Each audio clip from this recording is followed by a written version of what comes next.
Ladies and gentlemen, you are watching yet another episode of Lima Shenanigans of 1977. And it's Tuesday night, and you know what that means. It's time for the NXT Event Center. And here's the man that will bring you all that has happened on NXT, Eric M. Lima.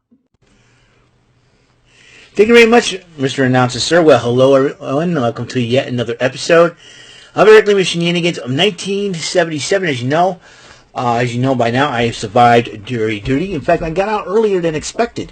I was expecting to stay there till at least noontime, or even noontime. But I was not picked again. Thank goodness. So I don't have to worry about trials and all that. And, I think everything happens for a reason.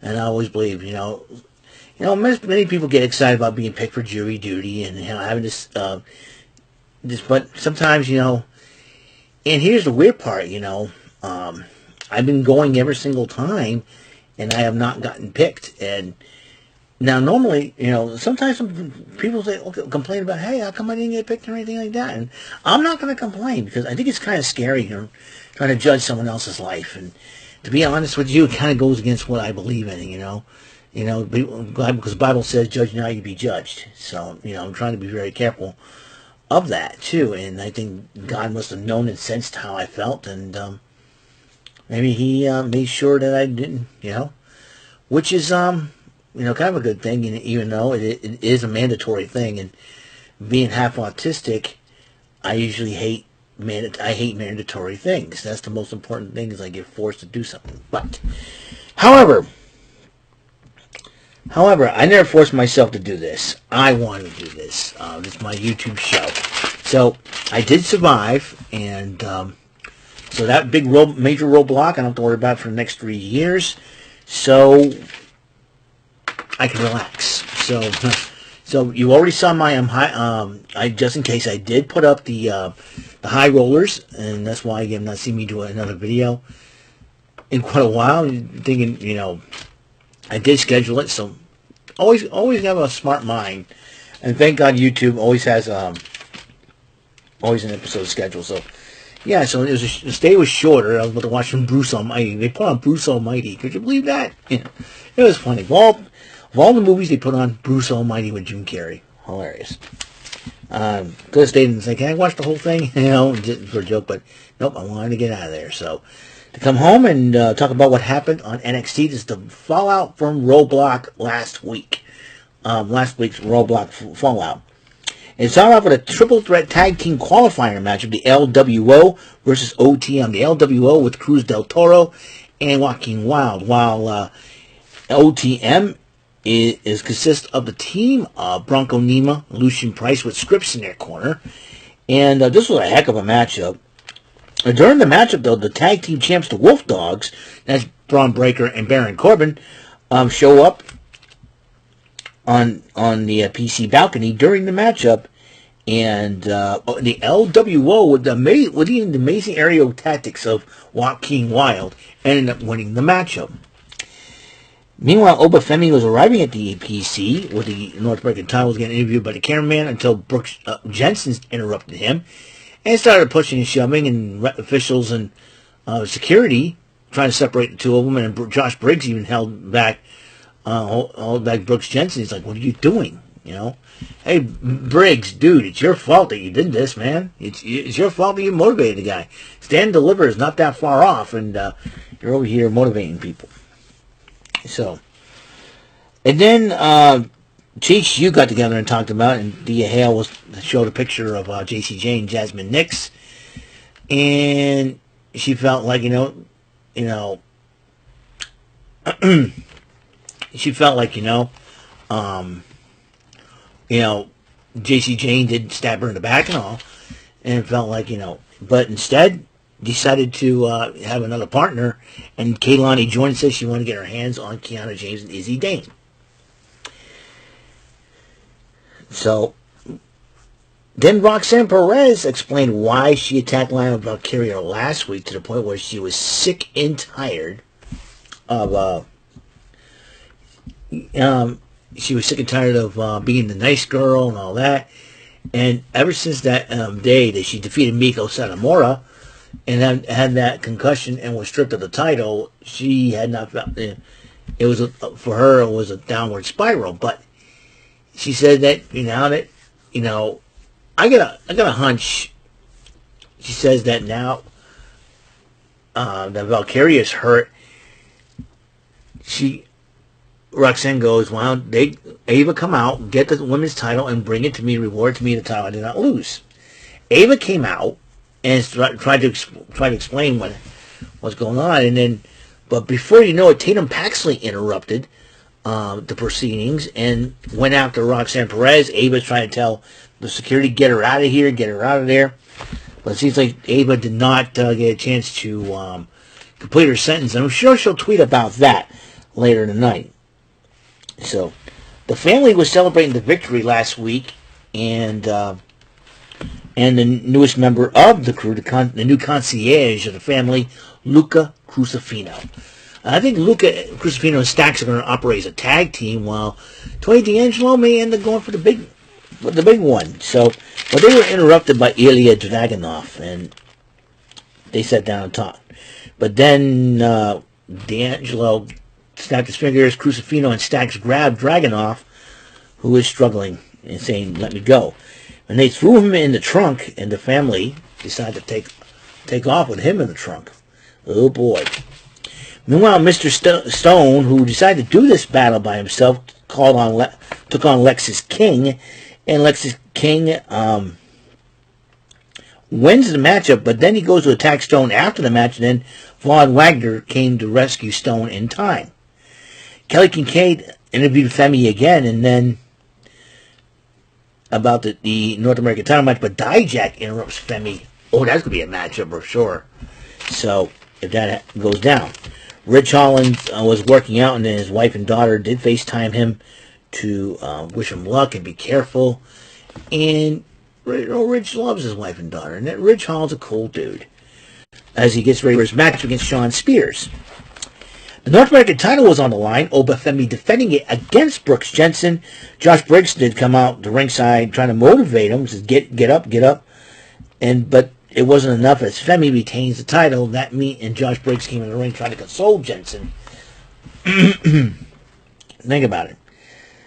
Dragunov does confront D'Angelo on the bridge and why you do this, and then they let Dragunov walk away. I think Tony D'Angelo says he's going to try and save everything for Stand and Deliver. And this women's matchup, the lovely Gigi Dolan took on the sometimes clueless Ariana Grace, who thinks that everything should be like a beauty pageant. This is not a beauty pageant, it's the WWE. Ariana feels that everybody should get along and all this. There was a stipulation in this matchup, if Gigi Dolan loses, she has to be made over by Ariana Grace. But I'm curious, though, to see what happens in this one. So anyways, how did Gigi Dolan lose? By disqualification. What was the cause of disqualification? A low blow.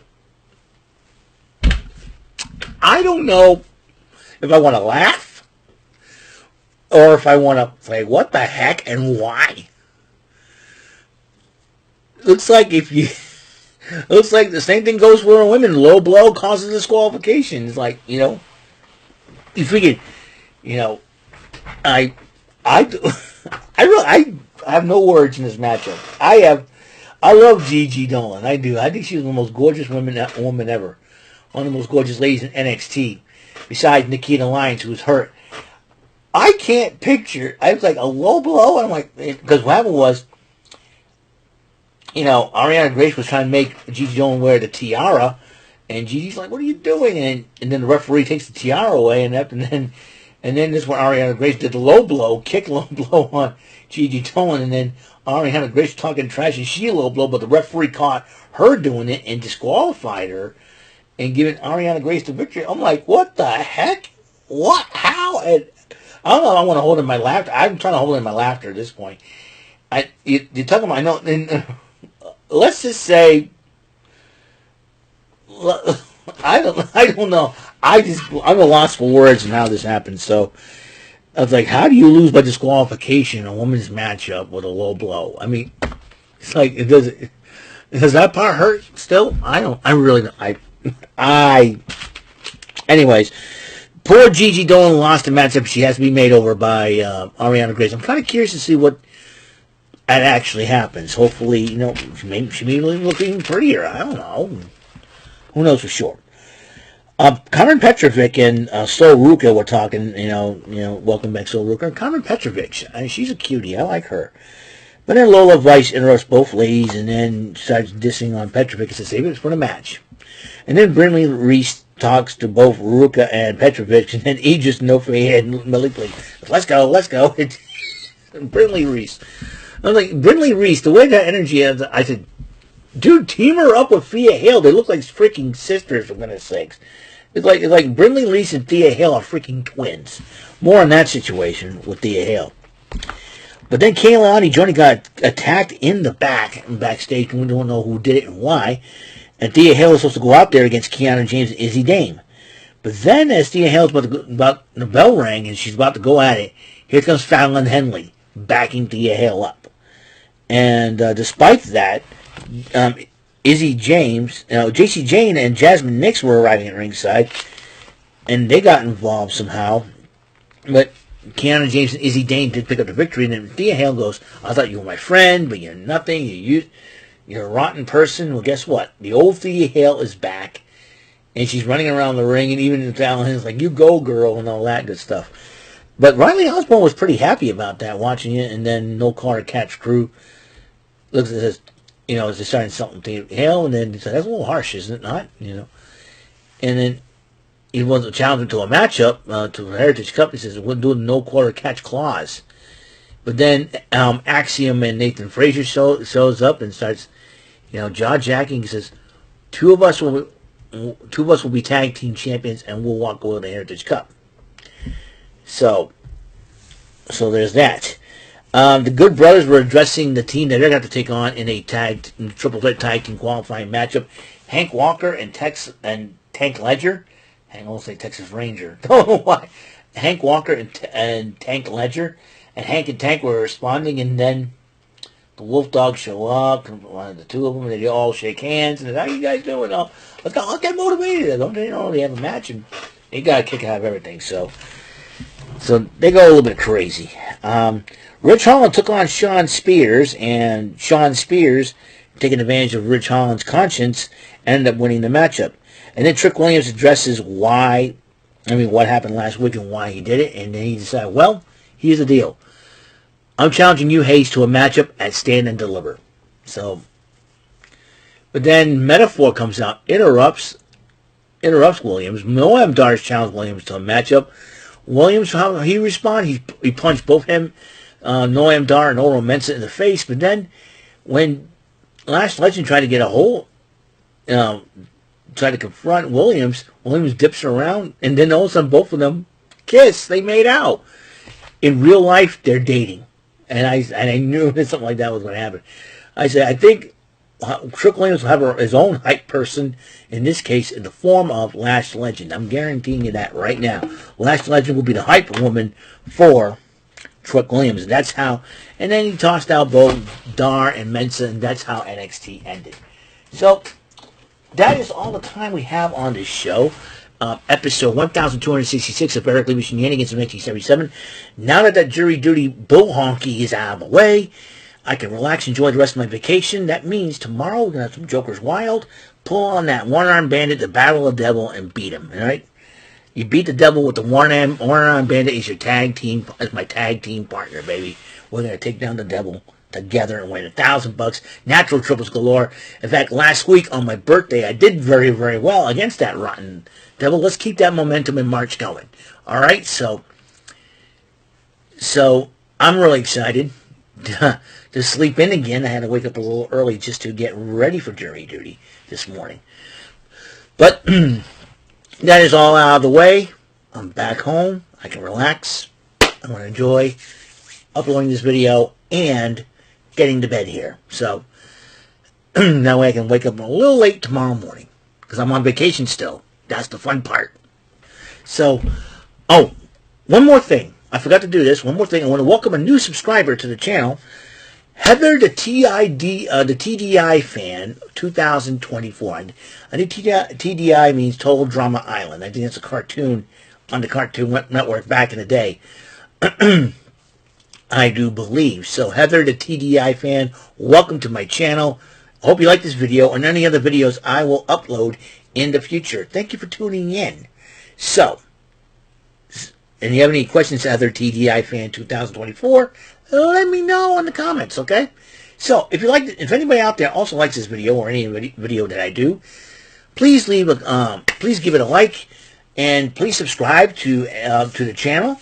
Ring the bell for notifications, and I'm trying to reach 300 subscribers by the end of this year. That's the ultimate goal right now for me. I know maybe a long shot, but I'm like kind of like what, 42 subscribers away, and it's going to be tough to do, but it can be doable. But hopefully that will be the case. So, thank you for tuning in to my show, and hopefully I'll see you in the next episode. And until the next episode comes rolling around, Mr. Announcer, please take us home. That is all for today's episode. This is your announcer speaking for Eric Lima Shenanigans of 1977. A Big Beefy E, do it for Bob Saget Productions, and in association with a Raven Bofa Telepictures and Distribution. Thank you for watching today's episode. Tune in next time for another episode of Eric Lima Shenanigans of 1977. Goodbye for now.